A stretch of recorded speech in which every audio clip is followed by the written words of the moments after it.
Hey, friends! Welcome to Spirit Club, a podcast and community that is all about doing the inner work to live an aligned and, dare I say, happy life. I'm your host, spiritual guide, and intuitive, Angell Kelly, and I'm here to share my teachings along with messages passed on to me from higher consciousness. I've also got incredible guests in store to help you go down all those spiritual rabbit holes. So let's go! Welcome to the club. Welcome back, Spirit Club. Thanks for joining for another guest episode. And today is like an epic episode in the Spirit Club podcast. This is like a rite of passage as I bring my intuitive mentor on, Nikki Novo. A lot of you know Nikki because you've worked with her yourselves or taken some of her content. Or you heard her infamously on this podcast because a lot of the guests that I bring on here have been trained by Nikki.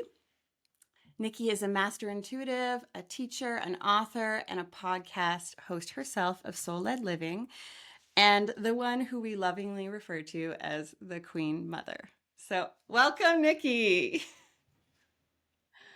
Oh my God, I didn't expect to cry at like the opening of this. I'm very honored and very proud to be here with you and with everybody who's listening. So thank you so much for bringing me on. Thank you so much for making time. And let's just start with, how much do you hate being called the Queen Mother? Because I was like, oh, I don't think I honestly I honestly think that I feel so guys, before one of the bonuses of being on Angel's podcast is that she pulls a card for you at the beginning. So I got like a little mini healing and a card. So I was like very complete. I was, this is amazing to actually receive this. And you pulled the Queen of Cups Queen card, Mother. and she was explaining to me, right, that is like, you know, in many ways she's like, oh, I feel like this is you, like this is who you are. So I feel like the students have called me Queen Mother forever, but I don't think I like really understood it until just now, until you like actually explained it to me. Oh, Um, yeah, so I'm Cancer everything. I have such Cancer energy. I remember once dating a guy probably in my early 20s, nowhere near thinking about like having kids or getting married. And he like told me once, he's like, you know, you're like meant to have children. Like just look at your body. I guess even the way my body is shaped. Like I have like a small waist, big hips. Like he was just like, I guess he was childbearing. trying to compliment Yeah. my body. He was trying to compliment my body, but like came out really awkward. And I don't know. Yeah, I guess I like never really understood that until I started to teach. But I think that I always like to honor whatever it is that my soul picked for me this lifetime. You know, there are some things about your lifetime that you're like, damn, like why did it have to be this way, or why did it have to get this parent or this partner? Or and I get this question a lot, like people ask me like, how is it that you're so intuitive but also so grounded at the same time? And I just really believe that my soul set up this play that I'm on, you know, like whatever stage, we all are playing a role in our lives, and we're the main characters of these lives that we live. And I trust that my soul, in its good mind, like picked everything perfectly. Like said, I'm going to give you these parents, and your eyes are going to be this color, and you're going to come with this, you know, astrology or this human design. And sometimes, although it like might be hard, I really try to respect those like human Mhm. qualities that my soul gave me, because I don't know as much as my soul knows. So I think if anything, I try to go deeper into understanding maybe why. One of the greatest like mysteries of my life, in addition to having like a ton of Cancer energy, being called like Queen Mother, like, you know, everybody kind of seeing me that way. I have a North Node in Oh, you Cancer, do. which is like, Mm. oh my gosh, like, and I'm also supposed to live into it even more, to me, is what the node is Right. about. So I really try to maybe look at those like human breadcrumbs that my soul left me, and I do my best to try to live into it. Mhm. Um, but that doesn't mean I don't eat like a lot of cookies when I'm feeling bad for myself. Yeah. I was like, I feel like that's a Cancer thing. You Thank gotta you. mother Oh, yourself that's too. awesome. Cookies and ice cream. Yeah. Okay. So we usually start with some icebreaker questions, and the first one being what your sun, moon, and rising are. So this is a nice segue. Obviously, Cancer sun. What else do you have for us? I always get these wrong, but I'm pretty sure I'm a Cancer Sun. I'm a damn, I think I'm a Leo rising and a Cancer Okay. moon. Or it's the flip, or either I'm a Leo moon or a Leo rising. So yeah, I'm grateful for the Leo energy because it kind of like makes me be able to do my job. Yeah. I mean, it gets you out there and it like balances that energy a little bit, which is like, I feel like they're quite opposing, Cancer and Leo. Water, fire. Oh, Cancers are like crab, Leos are like,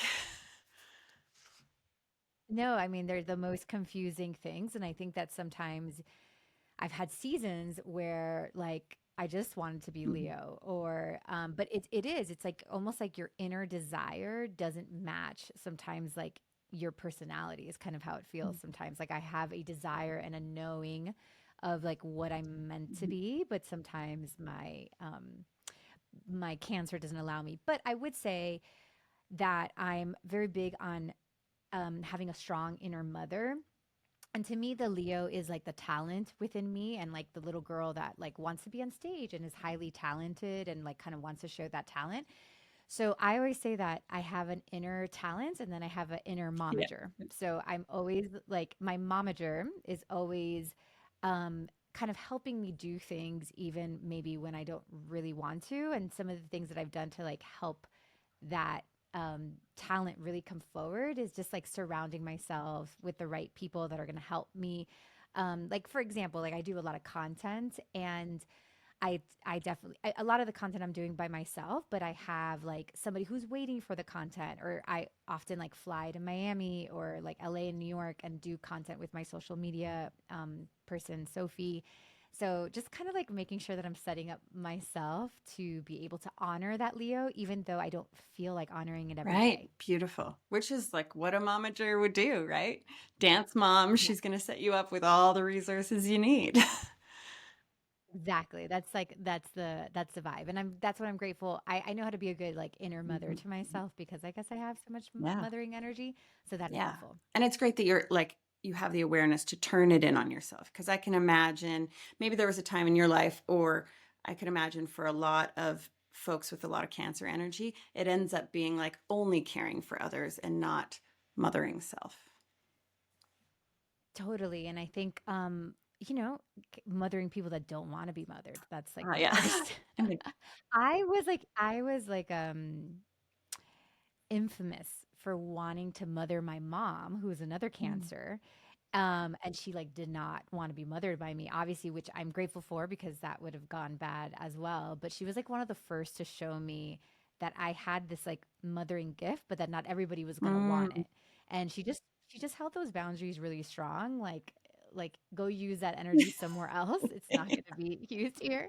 So I'm really grateful for it. But at the same time, yeah, that it often can feel like rejection because you're using a gift of Mhm, yours but with the wrong mhm, person, mhm. and then when it's like used in the wrong way or in the wrong environment, you find it to be rejection, but it's really like no, your medicine, it just has to be meant for the person that actually like wants your medicine. One of the things my father growing up, who was a physician, used to always tell me, and this has always stuck with me, is that you can't heal people who don't want to be healed. You can't give medicine to people that don't want Mm. medicine.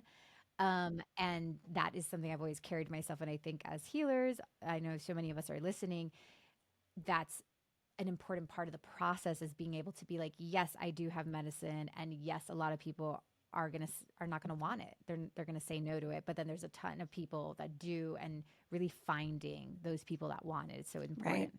Yeah, and it's as healers and it's as like people in life because like, as you do work on yourself or on your health or whatever it is, like you see in your family, your partner, your friendships, you see like people who need it and could use it. And you're like, oh, I just want to show them this, or I know this could be better for them. But it's like, that doesn't matter. Like you can do that all day long. It will not hit unless they want it. So, Yeah, and it's like I mean, like the example of my mom, right? Like loves me, supports me, all the things, but like, and wants to be close to me. It's not like she doesn't want me in her life, but does not want that part of me, you know? And so it's not like, how do I restrict myself? And I think in many ways, she has also taught me to be in relationship without always using my talent. Like, can I just be like a Right. normal person? Because if your talent is like your Mm, superhuman, you know, it's like your superpower, excuse me. Um, like to be able to be loved without mm, using that superpower is very important. Like to be able to be loved for you and for who you are, and like, and can you be in a room and not feel right. superior, right? So, my mom has always done a good job of being like, "You're welcomed here," and we don't, none of us want that Right. Yeah, from it's like you. humbling We almost. just, Yeah. you know, it's very Yeah. humbling. Yeah. Yeah. Okay. Thanks, Mom. Uh, okay. Next question is, do you have a morning routine? And if so, what is it? Yeah, so I was just thinking about this today actually. So I do believe morning routines obviously change as like your life changes, and when you have children, their morning schedules always seem to, you know, take precedence. So right now I have very much like wake up and take care of the kids morning routine, but I would say it's very helpful because it there's such a structure to their mornings these days that like it helps me. I'm in a place that I have to be pretty structured because I have so much going on. I have a lot of opportunities right now. And if I'm not structured, I'll lose like those opportunities. So I wake up in the morning really, and I just go straight to making breakfasts, packing lunches, like getting kids like out the door, and then dropping them off at school, and then coming back. And really, it's a workout, some sort of movement. It depends on the day, and just a meditation, kind of like setting the intention and like going straight into work right now because I haven't felt these like lofty goals in a while, but like more recently, over the last year or so, I've had these like lofty goals. So I kind of just like wake up and I go almost like an Hmm. athlete into Hmm. my work these days, which is a little different than what I was doing a bit ago. So I feel like my spiritual balance is like very in me at this point. Like it's very like embodied. So, but where there was times that I needed much longer mornings, I would wake up before the kids and I would do a lot more of a morning Hmm. routine. But nowadays, like it's kind of in me, and the way I'm working with like when I need some sort of spiritual adjustment or I need some like cleansing of the energy, I really allow myself space to know when I might be pulled that way. So for now, because I live on so much acreage, typically, like if I know that I need that adjustment, like I will feel the forest call me, and I'll go out. You know, I'll kind of maneuver my day a little bit so I can do like an hour of being outside, no matter the weather, and kind of get this like adjustment Hmm. is Hmm. basically more of, because I am in a place where like those morning routines served me so much for so many years, and now I'm very like embodied in it, and I can it's almost like I can trust myself a little bit more, if that makes Yes. sense. Like in the beginning you need that Yes. morning routine because it's almost like you're coming off being an addict, you know, and it's like you need to do that so that it gets. Now I know I'm not going to lose myself for so long. Like I know that I'm not going to go into my ego for too long. Like I know that like the forest or something will call me, and I'm so obedient at this point. Like it's really, I'm not like fighting Hmm. it. I'll obey. Hmm. Hmm. That I can I'll be pulled into maybe like a deeper cleansing, which I feel like is what my morning routine was before. Does that make Oh, sense? completely. And also, I really resonate with it. It's like in the beginning, if we're talking about this in a spiritual lens, because morning routines can be all sorts of things, right? But from a spiritual lens, it's like in the beginning, part of it is like becoming familiar with your own energy and field. Like that is like that one piece is really missing. And then the trust with God. And so, like, once you've built that over time, you don't like you're in it more in your day, you're in your energy, you have your connection to God open and running. But in the beginning, you need to like, And you've arranged your life, I guess, too, right? Like you almost like you're, the idea is that hopefully that investment of connecting with yourself changes your life to the point that your life is more supportive of who you yes. are. Oh, yes. I love the word investment because that's what it is, that time, and I have clients who are putting that time in now, and it feels really amazing in the beginning once you like have the discipline and you're doing it every day and you're getting to used to your field. And then this particular client, she went on a vacation and she wasn't into her routine, and how like far it threw her out of her field was, like quite quite the contrast for her. And so she's called back to the routine. And for you, it's maybe you're not being thrown so far out anymore, but like you said, you'll hear the call from the land or whatever it happens to be to sort of like tap back in. That's such a good way of saying it, Angel. I didn't really like think about it that way. It's true. It's almost like those in the beginning of your spiritual awakening, those morning routines are really about like getting to know your soul self, and the idea is that your soul little by little starts to take up more space in your life, which I am grateful to be there. My soul has even given me like an environment. But I would say, funny story, I was in Miami last week. And I went because my Sophie, my social media girl, lives there. Most of the people I still collaborate with live in Miami, which is where I'm originally from. But I live in North Carolina now in the mountains.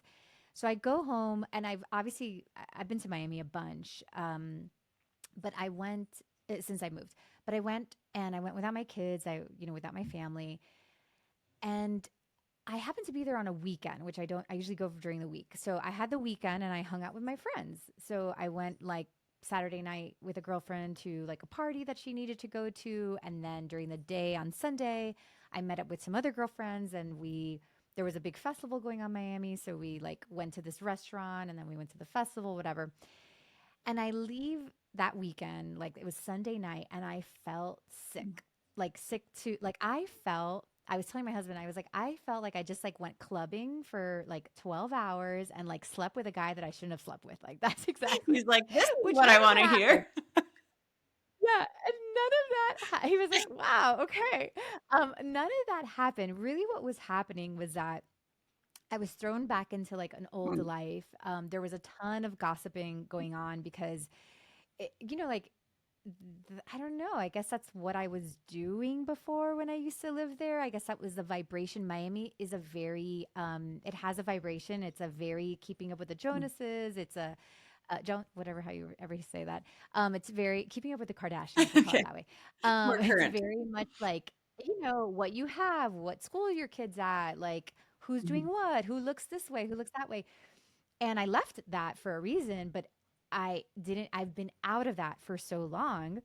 And maybe those would have been the mornings that I could have really given myself a strong morning routine because I went into the fire. It's like almost like I was an addict that had been in recovery for 4 Right, years, but then I went to the bar and I right, binged. That's exactly what it right. felt like. And it was really because I thought I was Mhm. almighty and like nothing can knock me Mhm. down, like truly nothing could knock me down. I've just told you how embodied it is, but it's only embodied because I have created this like environment for myself. But I would say that when you go out of your environment, like I did this last week, you are, like you forget that you are Right. human and that it's going to happen. And I had to process that. I went out for a walk with another girlfriend of mine who is like, we very much like live the same life, but she's still in Miami. And I was like, processing and I felt very guilty for kind of how I had lost myself during that time. And she was just like, "You're Mhm. human," like, those things are gonna happen. But I think what's important is to know what's gonna pick you up after that. So I knew to go to that friend. I knew the next day to go for a run by the Mhm. water, and I had to like clear myself again and be like, okay. And then today is like Yep. day one of being like your soul self again and not going back into that to that ego, even though it's been years that since I've been in this work or been living this way. So those routines are very important when you first start. You'll need them like less and less as you continue, but I think the universe will always throw you a little bit of a like just a little bit of a of a moment so that you forget that like you're not Right. almighty, which is definitely what happened to me last week. Totally. Yes. Perfect example. And I feel like a lot of people are listening and resonating. Okay. Moving on. So, this podcast, we're all about doing the inner work to live an aligned, happy life. And so, if you have any mentors, teachers, coaches, authors, someone who comes to mind who had a big impact on your own spiritual development, we would love to hear. Oh gosh, I've been like loved on and nurtured in many ways. I tend to like seek out like older women. So I had a lot of like female mentors in my career. So I was a fashion and beauty editor. So I had some great like just women that told me, I don't know, that showed me that I could like do whatever I want, like live the whatever way I want. My mother was always like you can do whatever you want. And then when I would do whatever I want, she'd be mad. She'd be like, "No, no, no, I take that back. He's like, You need not to do." that though. Yeah, not that though.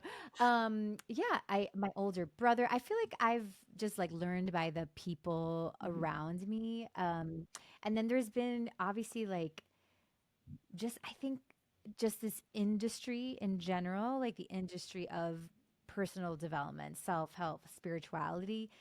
Like I almost see that as like this body, and that body I feel like has taught me just I'm just so grateful for it. I'm still drinking from that Mhm, well, mhm. so there's just like these peoples and voices and books like that create that space, and maybe that's why I'm excited to like really be part of that space one day in a big way, because I feel like it's this well or this like waterfall that I'm just so grateful that it exists in the world, because that's like really where I receive everything from.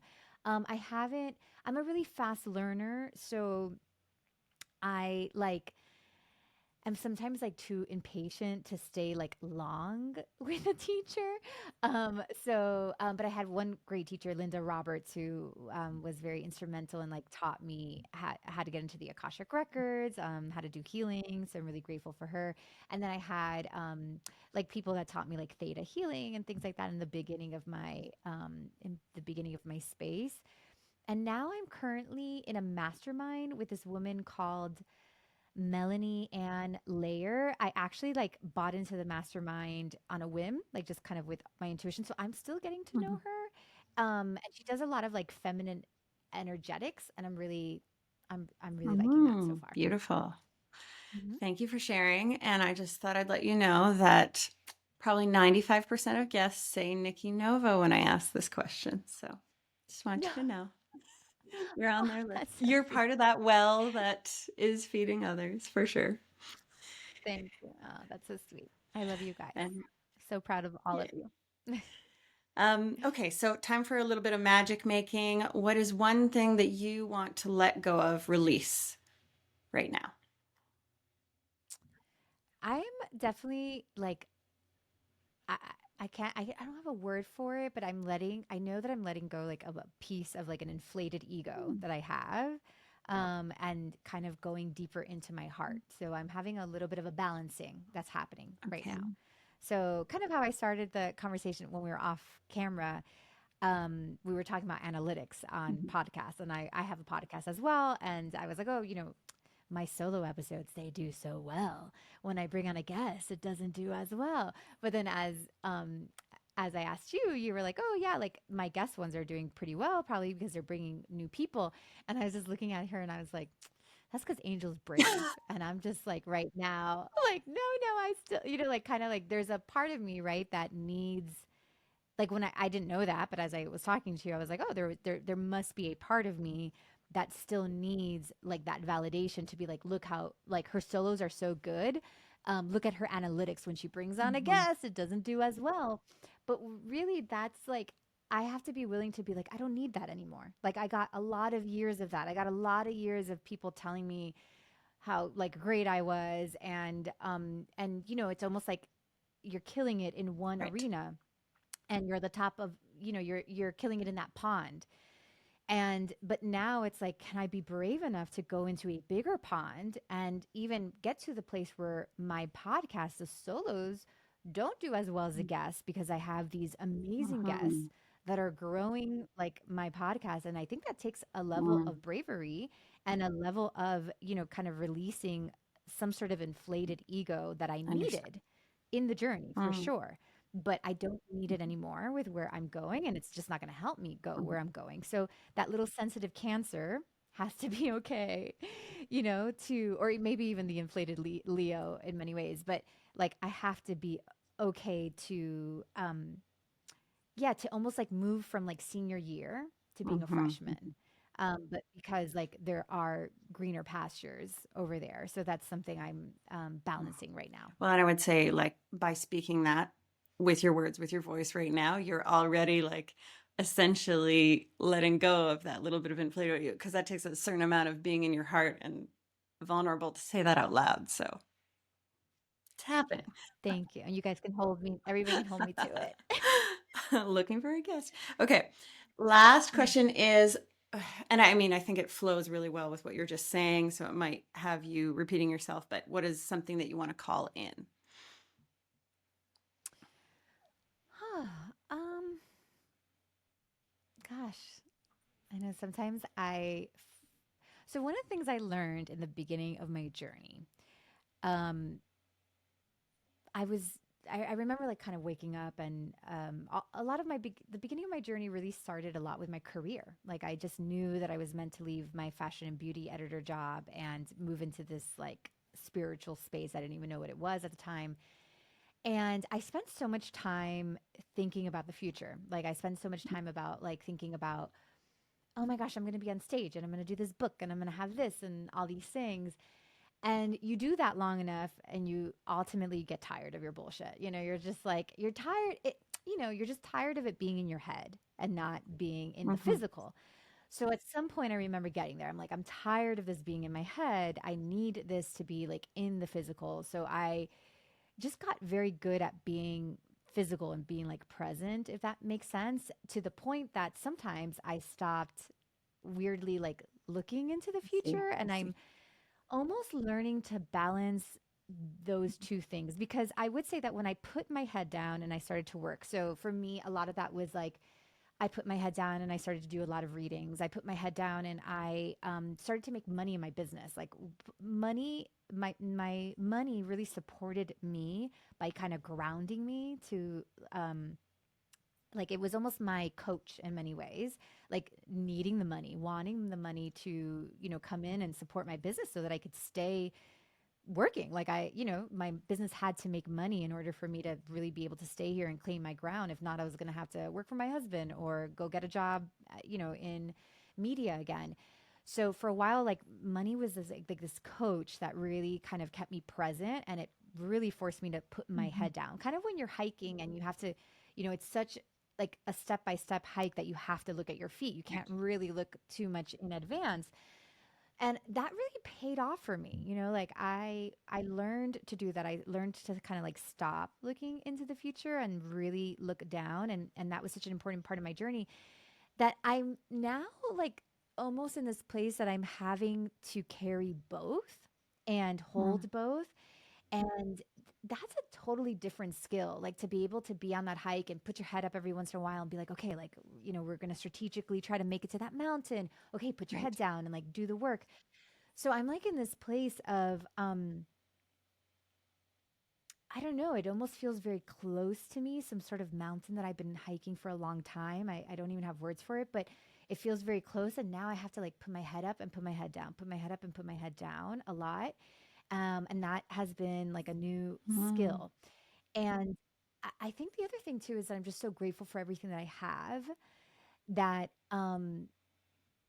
I I don't I almost like didn't I don't know. It's not that I don't know if I want more because I am a person who likes to evolve, and I do want more, but I'm also like grateful. So then like this next stage that I'm in is like again being brave enough to want more, to expand more. I'm doing it. I'm walking the steps anyways. It's going to happen. But I would say that I'm almost like afraid to leave a good Mhm. thing in many Mhm. ways, but I am calling in where in the beginning of my journey I could clearly see like kind of where I was going and what I wanted. And now I have like surrendered in a different way, and I'm letting God use me in the way that I'm like truly meant to Mm-hmm. be used, where I might not know how, like, I don't think at this point, like, my ego is not needed as much. Where, like, at first my ego was like, you need the money, you need these things. And that was great. It really like helped me do what I needed to do. But now I'm in a place that I'm grateful for where I am, but I'm still being called to more, even though I don't really want to Yeah, yeah, go yeah. and be called to more. But I'm more calling in where I'm needed, if that makes sense. I'm trying to call in and make sure that I am like being used to my Mhm. fullness and to and to my capacity. I'm almost trying to expand my capacity, if that makes sense. Understand. Yeah. And I mean, and that makes it even harder to vision, right? Because visioning kind of requires you to use ego a little bit. Like, what do I want? Um, Right. Whereas like surrender and really surrendering to God's will, God's path for us really requires like you don't want to let go completely because like you said, you still want to take the steps and like have a place you're moving towards, but you have to be so unattached to wherever it is and allowing it to like shift as God shows you the way that your soul is best needed. Yeah, I think it's a little bit more blinded. It's almost like when you first start or when you're first waking up, like you can have these things that you want. You're like, oh, I really love that the girl has a farm. I really like that that girl has a business. And you're being expanded by these other people, and they're very tangible, which is awesome. And I don't know if this has more to do also, I think the world is changing so Mhm. quickly that today I might say like I want this thing, and 6 months from now it might not be as available, like for example, like there's just some things that maybe are not as available to us as they were just a few years ago. And I think things are changing so quickly that things are being created like as we Right. speak, if that makes sense. So it's hard to pigeonhole yourself and be like, oh, I want, I don't know, a house with a blue door, when it's like, what if there's going to be houses Yeah. in Mars in What 10 if there are years? no Like, houses? Yeah. and I don't know Yeah. that. Yeah.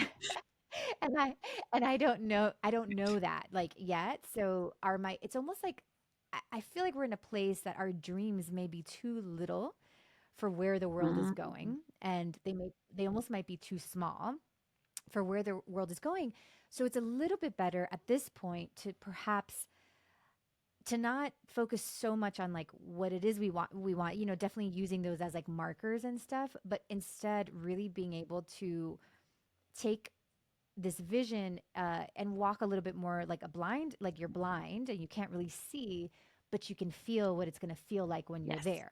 So maybe that's like this feeling of like safety, or feeling fully, because I just don't I just think that anything we're dreaming is kind of from these old systems, and these old paradigms, and none of those are really making us happy anyway. So if we keep dreaming those up and like kind of asking the universe to present, like everything moves Mhm. slower and we get Mhm. stuck.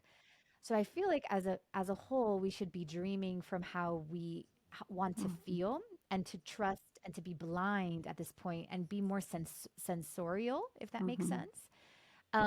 And kind of feel into the energy of things rather than the exterior. That's why in my podcast, like I love to read the energies of things, because nothing is black and white, right? Like there could be two people with the same exact outfit, with the same names, with the same careers, but their energy could be so Right. different, right? So what if I said I wanted that person's name and that career and that outfit, and then all of a sudden, like I was like, oh no, no, but I meant from person A, not from person B. And Mhm. it's like, Mhm. well, you went with the exterior stuff, so therefore you got Right. B, as opposed to being like, I want the energy of this Mhm. thing. So I feel like that's where I'm personally at. I think that's where we all are at. I think obviously exterior goals are always helpful for a little bit, but if you're getting disappointed by them, or you're feeling like the world is changing so quickly and that it's almost like not available anymore, I would lean in to that kind of blind Mm. visionary. Yes. Thank you. And I'm living this right now. I haven't yet shared with the podcast listeners what it is that I'm doing, but everybody knows that I quit my job, and um I get asked a lot, like, what are you going to be doing? And all I know is I'm like, I know what I want to feel, and I know I'm going to create space, and I know like uh, places and people that I'm being guided towards. And so I'm just like, I do not know the outcome, but I couldn't tell you. I feel really clear. It's like I don't know the actual, like, what color, what it looks like, the actual physical, what Angel's going to be doing, but I feel like I feel very led. I feel I'm following the feelings that I want to feel. I know certainly what I don't want to feel. And I know it's going to be everything that I want or that is wanted for my soul wants. Exactly. And definitely like letting God, the greater artist, to like create that painting, like being able to be humble enough to know that like I may not be able to create as good of a painting as like the universe could create for me. So being able to step back and do that. And honestly, I think my sense, if I had to predict, my prediction is that this is kind of happening collectively because again, the world is changing so quickly, the systems are breaking so quickly. And I think what's most important right now is that we kind of walk blindly, like you were saying, Angel, just the way you are. And then my sense is we're all going to get like these containers. Like there's going to be this container, this like next container for the transformation, almost like your act two, like your sequel or something. And to not get too attached to the sequel because it's just a sequel. Looks like there'll be something after. But my sense is that we're calling in a container that we may not be able to like put our finger on it, but it's something that's going to transform us. And it reminds me of, since so many listening probably took the same class as Angel, which was with me, which was Soul Teacher, which is now Soul Reading Method.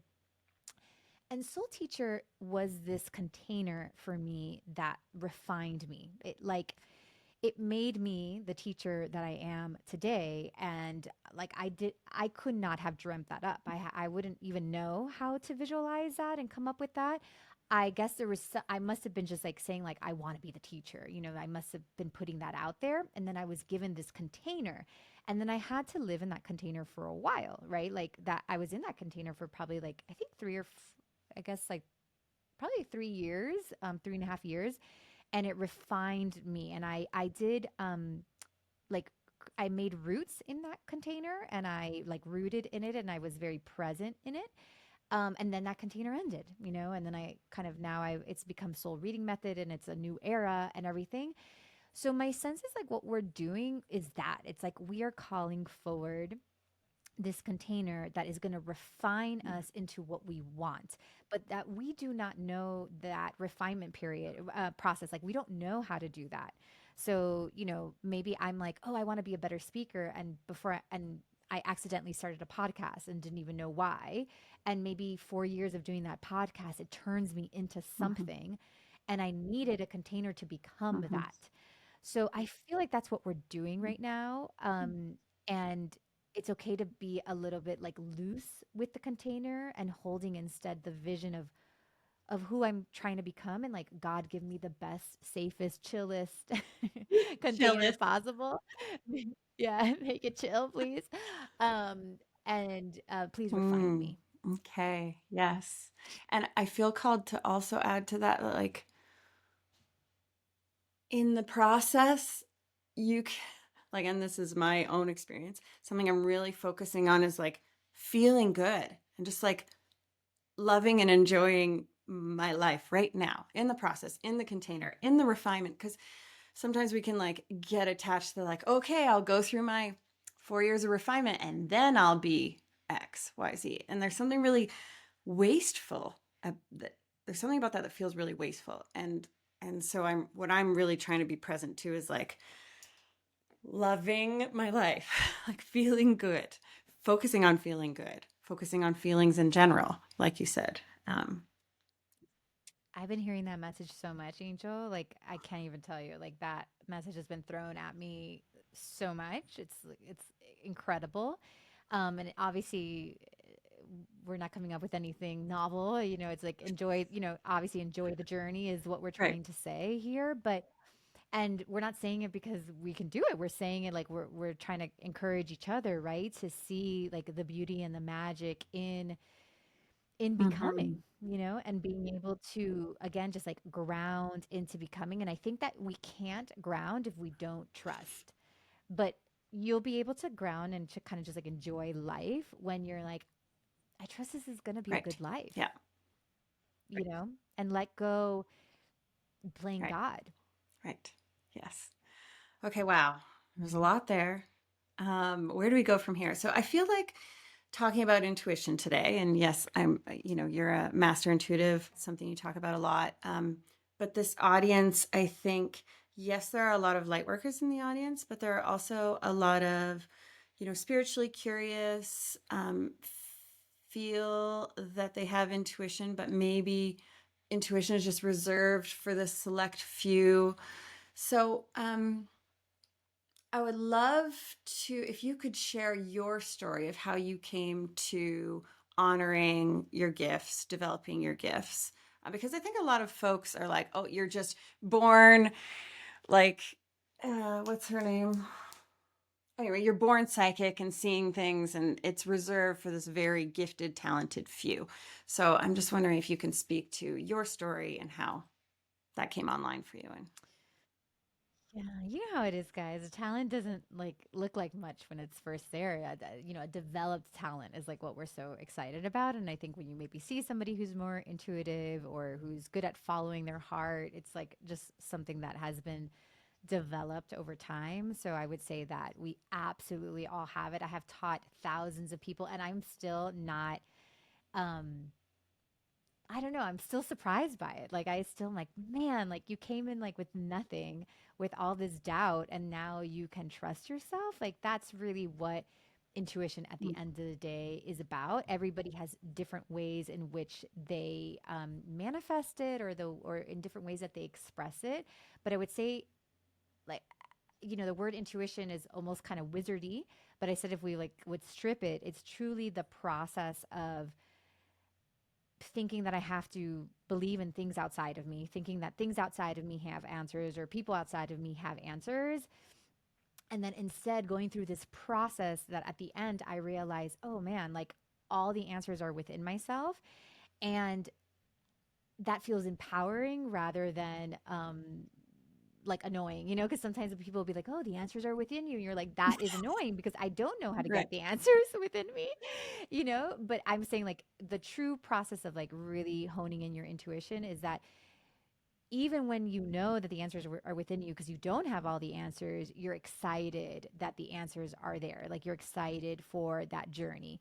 So by being a very intuitive person doesn't mean I have all the answers. I was literally, Angel was like, oh, I'm going to pull a card for you. And I was like, oh, I was just pulling a card right now for myself because I was trying to, I have to make a decision. And I was just like, pulling two cards to make that decision. So I mean, gosh, I'm a master intuitive with this like crazy wait list, and I still need things to reflect my intuition Mm-hmm. back to me. And I think that that is because I think sometimes when we think about intuition, we think like, oh gosh, it's all on me. Like I'm the one that's going to have to make these decisions, like from Mm-hmm. myself, from my body. And I would say that an intuitive person realizes that everything outside of them is reflecting a truth within themselves. And what happens with that is you might go into this podcast and be like, oh, like I'm hoping to get, some messages or, I'm hoping to get, whatever. And you're like listening to these two women talk. And your intuition is good when you hear this podcast and be like, oh, that thing she just said, Mm-hmm. not for me, doesn't resonate. And then, oh man, but that thing that they just said, that's what I came here for. That's for me. And that's you're not putting anybody on a pedestal believing that like because this person calls herself a master intuitive that she has all the answers. Absolutely not. But to understand that you are the hero of your own journey. You attracted this podcast episode and the universe is using these two women to deliver a message that's already within you. So in many ways, like may you use Mm-hmm. us, may we be Mm-hmm. used, right?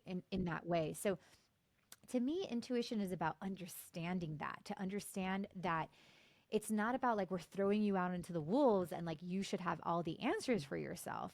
It's truly that you have this like natural gift within you that sometimes you can hear from inside of you. It's directly coming from inside of you, but also that you're looking at your life and you're understanding that like you're the boss, that you're the orchestrator, and that there's a lot of different things coming at you to help you understand what your next steps are. So I would say that you develop that gift by being able to, first of all, knowing that nobody, your best friend, your mother, your mentor, is never going to have 100% all of the answers. Like it's just never going to happen. But you are going to learn to tune your senses. So for me, if I'm listening to something and I hear, let's say I'm listening to Angel's podcast and she pulled a card for me, right? So she might have said a lot of words. Let's say she said 100 words in her pool for me.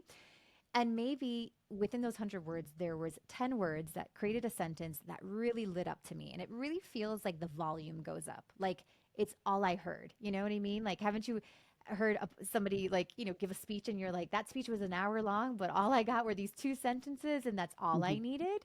But that's not going to make the rest of it bad. I'm not going to say, like, oh, this girl's a fraud because, no, it's like because her whole speech was never for you, right? Only the two sentences. So I've developed this ability to like hear that volume go up and kind of even let my guides and the universe, whatever it is that I'm working with, help me to like letting it know, like, listen, when I hear volume go up almost in my own ears, like that message is Mm. for me. Maybe some of us have learned that when you get goosebumps, it's like, okay, pay attention, something's happening. That could be another way that your body is receiving it, right?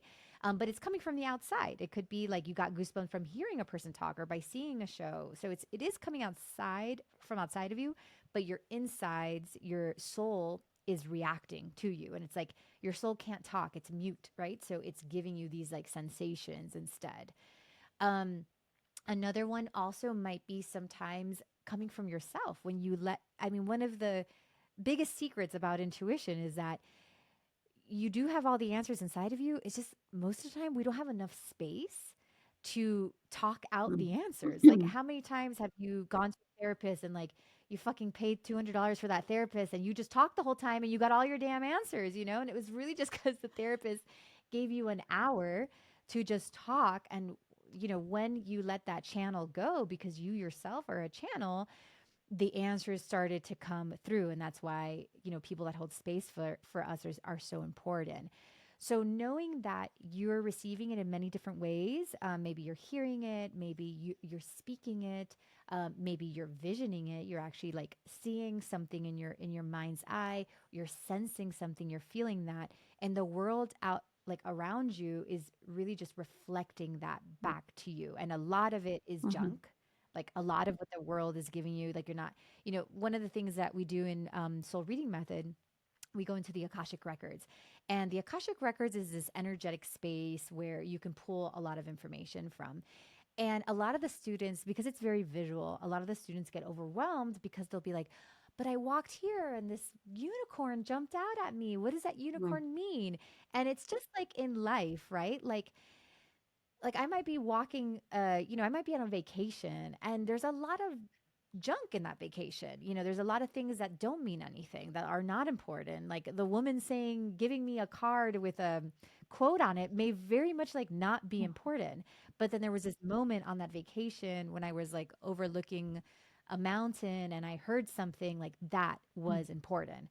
So we end up having to hone the skill on understanding like what it is that we're truly meant to focus on when we're receiving our own messages, and being okay with letting go a lot of junk. And it's not even that it's junk. I just mean that it's not really speaking to you right now. You don't really know what it means. And like that's okay. And you just let it Mhm. go.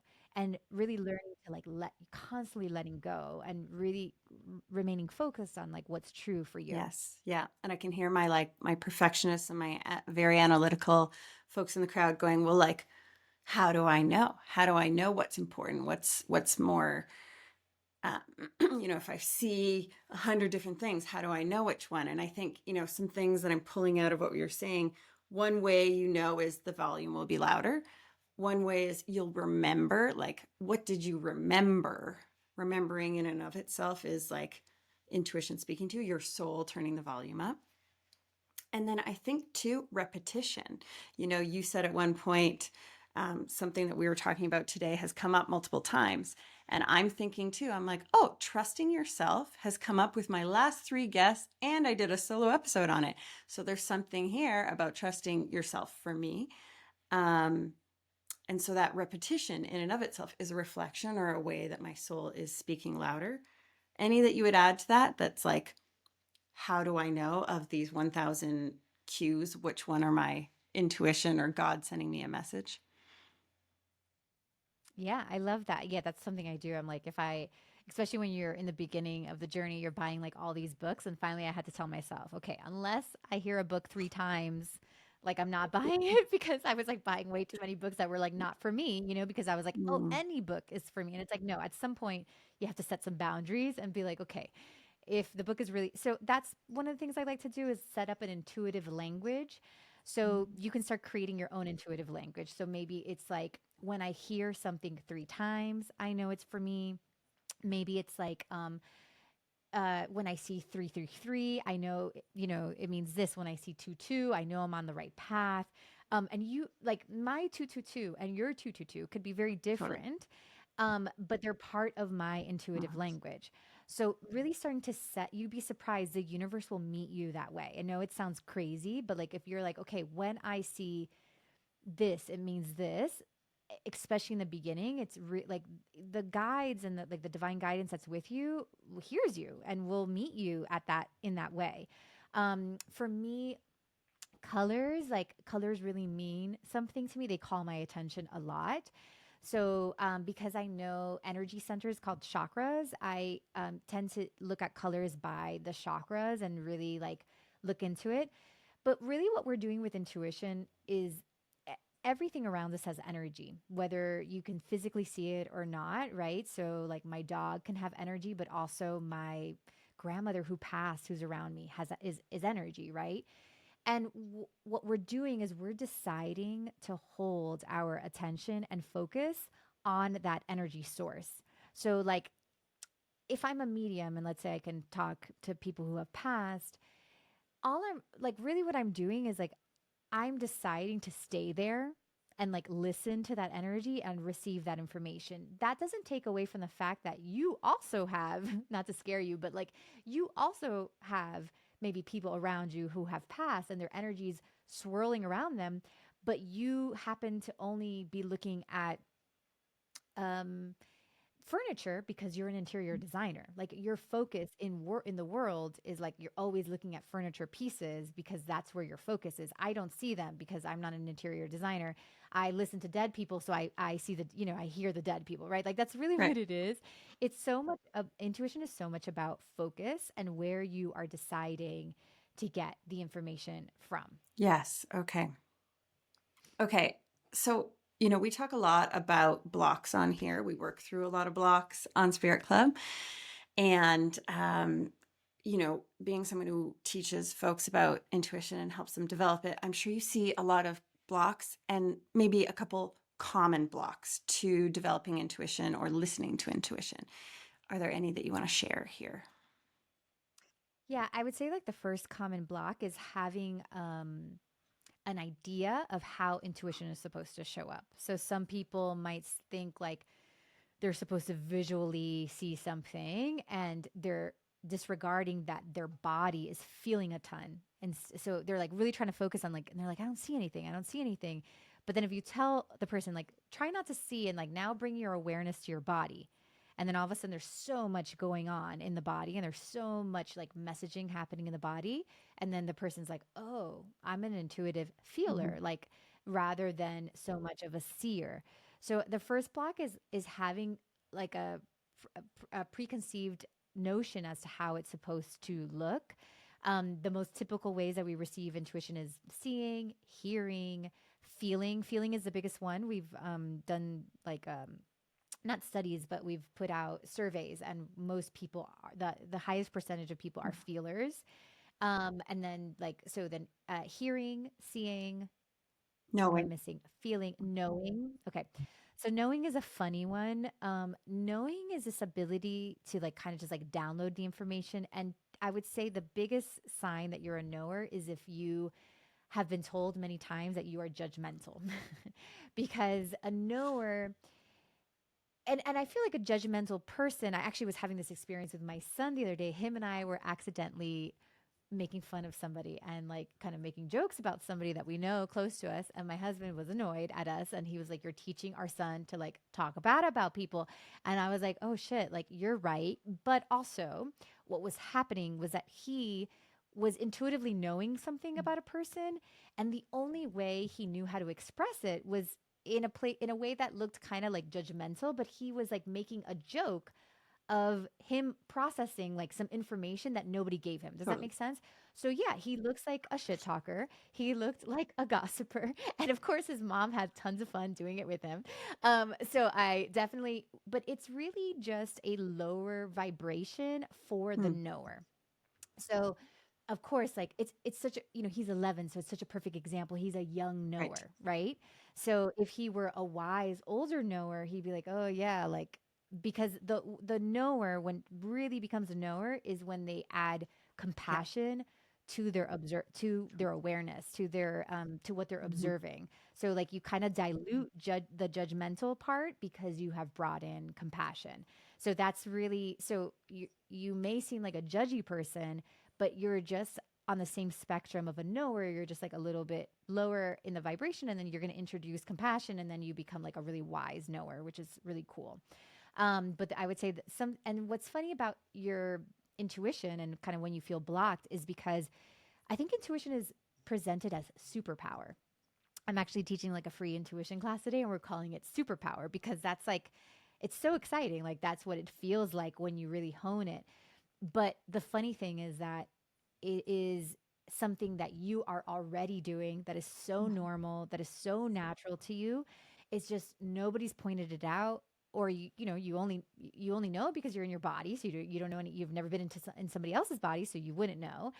And also sometimes people that are intuitive are powerful and also dangerous because a person that's trying to take advantage of you doesn't want you to be intuitive. So that person may gaslight you, make you feel like you're crazy, right? Like how many times have we heard people call women crazy or judgmental? Like these are really great ways of toning down what we are naturally receiving. So as we grow up in these like communities and these societies that are kind of telling us that we shouldn't listen to that because there's a greater Right. agenda, right? Like your Sensitive. school wants you to You're do, too sensitive. Yeah. you're too sensitive. That's a Mm-hmm. great one. Um, like your school wants you to do what the school Mm-hmm. wants you to do. Your parents want you to do what the parents, your religion wants you, all those things. So you having a heart of your own and having intuition is the greatest threat to Right. control, to outside control.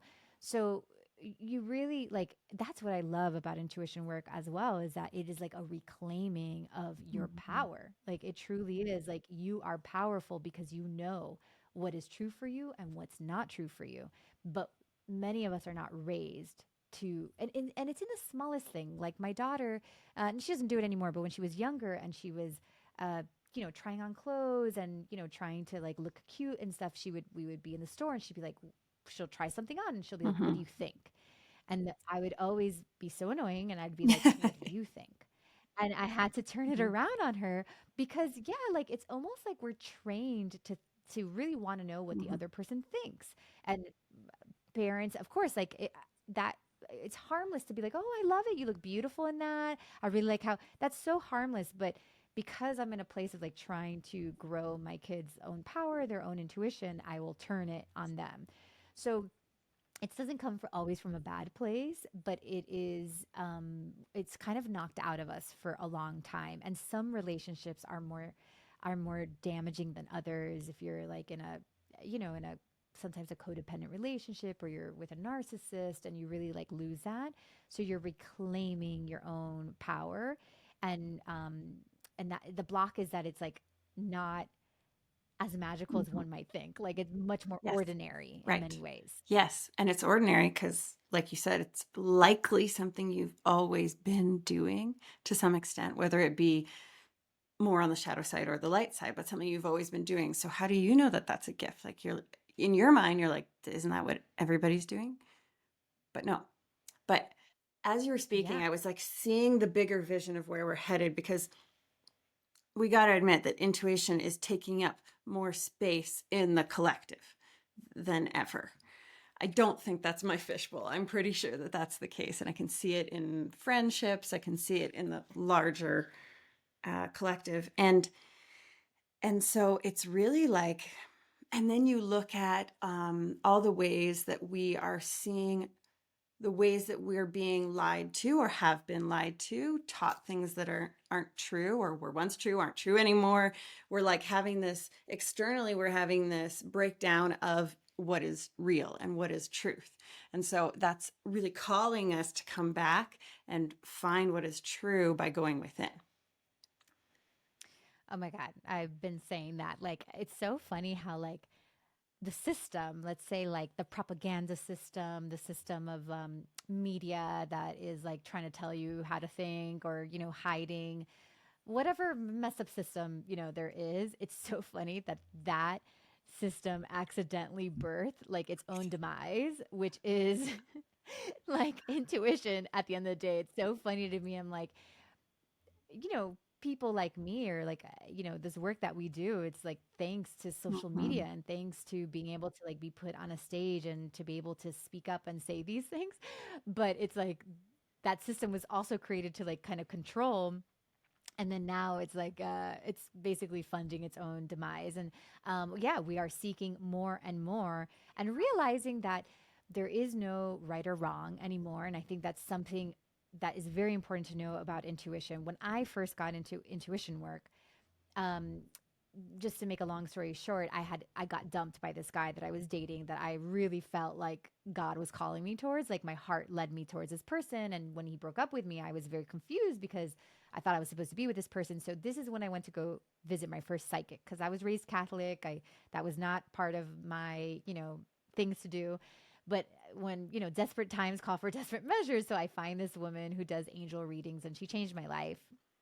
And I remember meeting her and getting these like predictions, and she was super accurate. And I was so interested in what she was doing. I asked her if I could also be intuitive, and she told me that I could. And she gave me books, and that's when I really started to learn. And if I'm being completely honest with you, I only wanted to learn about my intuition because I never wanted to make a mistake again. Like, that is the truth. Like, I was like, what? There is something Cheat in code. us that is going to tell you the right way. Like, I never have to get rejected and dumped. Like, this is awesome. So that was really, and I think that's fine. I have a lot of people that come my way for the same reason, and I don't judge that at all because if it's like if that's the motivation to learn your intuition, Right. amazing. I think that's perfect. But as a intuitive who has done, gosh, I'm at like 2,000 readings or whatever it has been, I have learned that, gosh, there is no right or wrong. And that's a really hard thing. And our intuition is more about what is our Mm. truth. But my truth can be very different than Mm. Angel's truth. And it's really about like, what's my next step? What's the best path for me? What's the best way? Because, for example, we can look at politics, right? There's in the US, there's two sides, there's red and blue. And I can be like, I really believe in blue, like blue is for me. And that may very much be my Right. soul's path. Like me, like blindly believing in Mhm. blue and whatever, whatever. Then I might have a sister who, like, her path is about really believing in Mhm. red. Mhm. Like, that is her path. How can we say that either one, and I know this is like going to be triggering for people, but this is what you learn as time goes on, but how can we say, oh my gosh, there's all these horrible things happening on this side or whatever? And it's like, but it's really, the soul is not looking for perfection or for right or wrong because it will go in circles forever and ever. It's looking to live its true Mhm. experience, like to actually like have its path, live its path. And that's like, have you ever heard those stories of like I heard the story once about this like woman that her son was killed in a car crash and with from a drunk driver, and the drunk driver, ends up going to jail or whatever. He eventually comes out, and the woman develops such a close relationship with the drunk driver who was around the age of her son that now they go around giving talks and really like educating people. I mean, I'm still Same. goosebumps Yeah. uh, on Yeah. drunk drive. Yeah, because the guy's like, yeah, Yeah. that's my mama that's here with us. But so okay, so then how if we hear stories like Mhm. that, how could we look at the drunk driver and say that drunk driver Mhm. was wrong? He took the wrong path. He's a drinker. He's an addict. Like, or that this person died and that was Right. bad. That is wrong.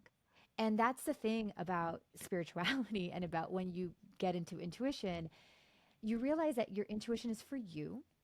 It's for your path. It's for what is true for you. It is what is true for your soul's path. There will be a ton of surprises along the way. You are never going to be able to predict it fully. But you are like, it's really supporting you in what is like true Mm. for you. Even as an intuitive, as accurate as I am, because my accuracy in my readings is really about the person that's coming and needs me to mirror what's already within them. So I'm so lucky to be accurate because of the people that come to me. But sometimes people have to come to me to get wrong Right. information, That's the which is path. Yeah. hard for me. Yeah. And I don't like that. But it happens because when I go into a reading, I'm not saying, Dear God, let me be Mhm. correct. I say, Dear God, use me, and if that means that I'm going to be somebody's villain, that I'm going to be somebody's greatest disappointment. Shit, I've been waiting to get a reading with this lady and it cost this much money and she sucked and she was horrible. She told me this. That's never going to be true for me. I'm going to completely change my life because she said this and she was full of shit. Then like that's exactly I was Right. doing my job. I'm there working for Mhm. source, not for the Mhm. person. Mhm. So so that's really with time what I learned intuition really is. It's about it's really the voice of the soul. So it's being able to hear where my soul is asking me to go. But I'm still trusting a bunch. There's going to I would say you're more right than you are wrong for sure. You're going to like get it right and predict things and see all sorts of stuff for sure. But there is still, I would say, 25% of the road that is very blinded, that is surprises and full of mistakes and all that because the soul needs those experiences in order for it to like have these greater moments. So that's really intuition is about living our true path, not living our Mm. right path. Right. Right. And true. But yeah. Mm. And like I just went through a few years of working a really tough job. Really, it really took it out of me. Really crushed me. But when the job came up, it was very like divinely served, and I could tell. I was paying attention. I was feeling into my intuition and the signs that God was showing me, and I knew God wanted me to take this job. I also knew I could feel that it would be hard. But I was like, okay, for some reason, that's what I got to go do. And now on the other side of it, I know the reason, but while you're in it, you're like, oh, how can it be divinely led if it's hard? Or how can it be the true path for your soul if you're struggling? Well, that's part of the experience. That's part of what you're being, and perhaps that's shaping you for what's next, or helping you grow or heal through what you need to. So Yeah, strengthening you so that you can like yeah, take on whatever is next, all those kind of things. And I think that like going back to kind of an earlier conversation that I think even if it is hard, we can really surrender into it and be like, all right, let's just see what my soul has for me. Like, this is like crazy. Like, this is so funny. And almost like bringing a lightness to the path that will dilute like the mm, difficulty, because we might be on a path, but there's like almost different volumes to that same path, like one could be, oh my gosh, this is like so right. hard. And 10 could be like, this is so Yeah, crazy. Like, almost like you're right. high, Yeah, yeah, yeah. on the path because you're like letting yourself. So you can play with the volumes of Mm-hmm. intensity on the same path and still get everything across. Like you might even be like, okay, I know this is a hard path, but like make it as easy as possible on this path, which may be still difficult, but you can like play with those levels and always play with like making I don't want to say making the best of it, but not feeling like disempowered and of course any new path is always going to feel like an upgrade and you're learning a lot and you're kind of like getting used to it or whatever, but also knowing that yeah, to like just kind of trust that this is where you were brought and getting curious about like what it is that you're being shown and what's Mm-hmm. next. Yes. I love that. I love the volume. It's kind of like the drama volume. It's like, you could be really Yeah. dramatic and make this really bad, or you can like turn down the drama, turn up the humor, I guess. Exactly, exactly. Yeah, it's kind of like what are the things we can use to dilute this Right. intensity? And maybe it's curiosity, maybe it's Mhm. laughter, maybe it's creativity. Like I'm bringing a lot of creativity into my life during this time. So there are things that can dilute Mm, intensity. love that. Thank you. Yes. Okay, Nikki, I've loved the this conversation about intuition. I feel like has like gotten so much broader, and I really appreciate that about it because I feel like previous conversations or early conversations about intuition were probably more, like let's talk about the types and seeing dead people, and it's gotten so it was very specific, and now it's getting so much more broad because it's resonating with more and more people. So. Yeah, that specific was for the birth of the Mm, teachers.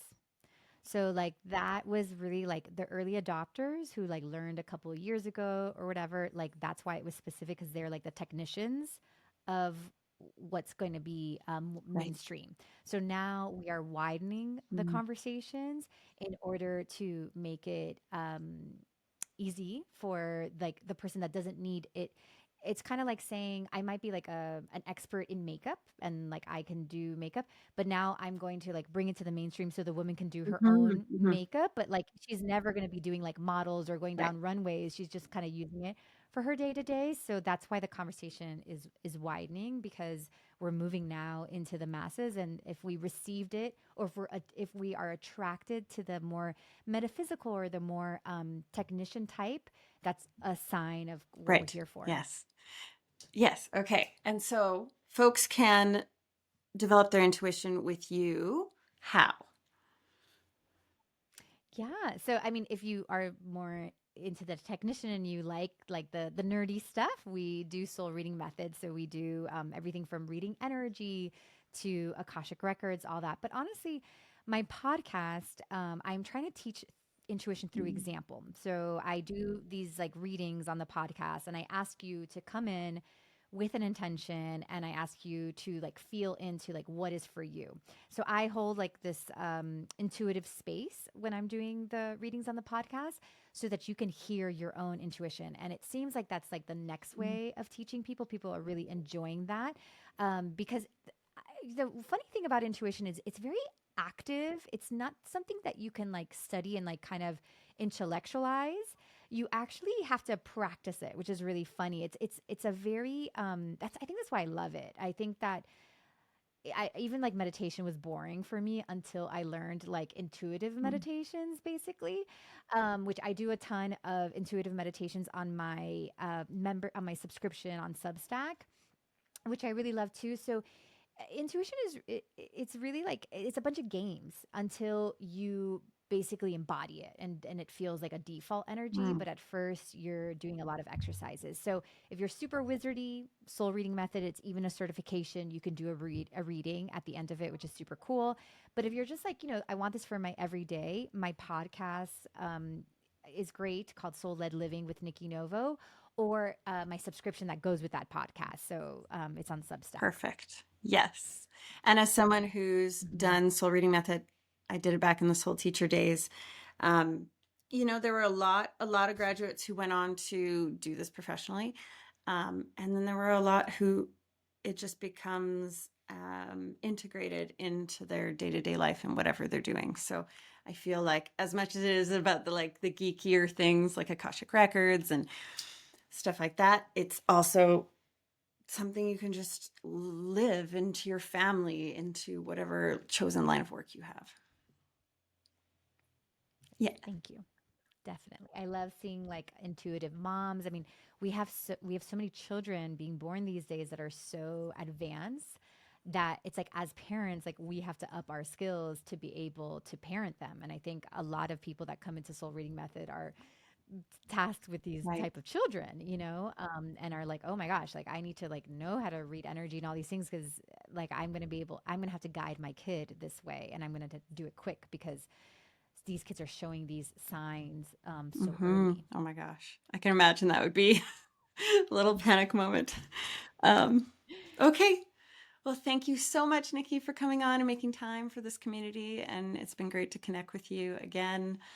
And I truly, personally, really appreciate your podcast. At one point, you used the term frequency family for people who feel like you're speaking directly to them.